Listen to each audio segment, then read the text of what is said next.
അക്കരയ്ക്ക് യാത്ര ചെയ്യും സിയോൻ സഞ്ചാരി, ഓളങ്ങൾ കണ്ടു നീ ഭയപ്പെടേണ്ട. കാറ്റിനെയും കടലിനെയും നിയന്ത്രിപ്പാൻ കഴിവുള്ളോൻ പടകിലുണ്ട്.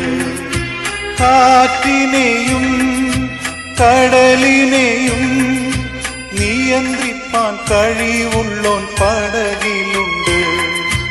അക്കരയ്ക്ക് യാത്ര ചെയ്യും സിയോൻ സഞ്ചാരി, ഓളങ്ങൾ കണ്ടു നീ ഭയപ്പെടേണ്ട.